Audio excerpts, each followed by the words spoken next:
পুনৰবাৰ স্বাগতম জনাইছোঁ। মই বৰ্তমান ইউনিফৰ্ম পিন্ধি আছোঁ, দেখিছে গম পাইছে চাগে। মই বৰ্তমান কলেজলৈ ওলাই আছোঁ আৰু মই এতিয়া BA ফাৰ্ষ্ট ছেমৰ এক্সাম চলি আছে, যিহেতু জেনেৰিক আছে আৰু ছ'চিয়লজি। মই আজি মানে অনলাইনে এক্সাম দিম, কিন্তু বহিখিনি ছাবমিট কৰিবলৈ যিহেতু কলেজলৈ যাব লাগিব, সেইবাবে ভাবিলোঁ মই কলেজলৈ যামেই যেতিয়া আপোনালোককো আমাৰ কলেজখন লগতে কলেজৰ চাৰিওফালে পৰিৱেশটো দেখুৱাই দিওঁ। আৰু যাতে মই আজি চুলিখিনি কাটিলোঁ, কেনেকুৱা দিছে কমেণ্টত জনাবচোন। ব'লক ভিডিঅ'টো আৰম্ভ কৰোঁ। মই পৰীক্ষাটো দি লওঁ, তাৰপাছত আপোনালোকক আমাৰ কলেজখনৰ চাৰিওফালে পৰিৱেশটো আপোনালোকক দেখুৱাই আছে। ব'লক ভিডিঅ'টো আৰম্ভ কৰোঁ।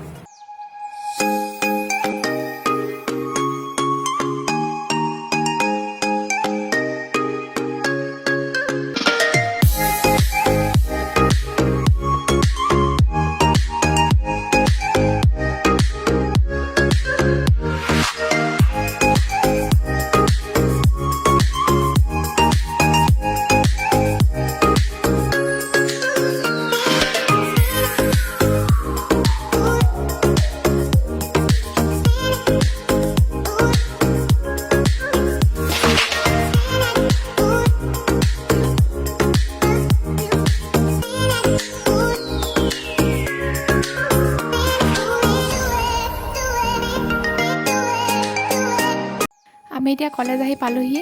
এইখনেই আমাৰ শিৱসাগৰ ছোৱালী কলেজ, অৰ্থাৎ মই পঢ়া কলেজখন। আৰু তাৰ সন্মুখতে আছে শিৱদৌল আৰু তাৰ কাষতে আছে শিৱসাগৰ পুখুৰী।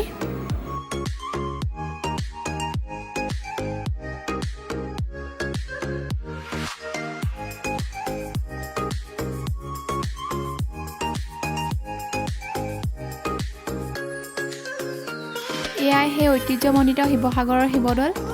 আমি এই দৌলৰ ভিতৰলৈ সোমাই গৈ ধূপ চাকি দি পানি ইয়াৰ ভিতৰৰ অংশ কিছু দেখুৱাম বুলি ভাবিছিলোঁ, কিন্তু দুৰ্ভাগ্যবশতঃ যে আমি কলেজলৈ গৈছিলোঁ ন ইউনিফৰ্ম পিন্ধি, সেইবাবে আমাক সোমাব দিয়া নহ'ল। সেইবাবে আমি বাহিৰে বাহিৰে ভিডিঅ' কৰিয়ে কিছু দেখুৱালোঁ। আৰু পৰীক্ষা চলি থকাৰ মাজতে আকৌ এদিন আহি ইয়ালৈ আপোনালোকক ভালকৈ দেখুৱাম। ব'লক এতিয়া পুখুৰী পাৰলৈ যাওঁ।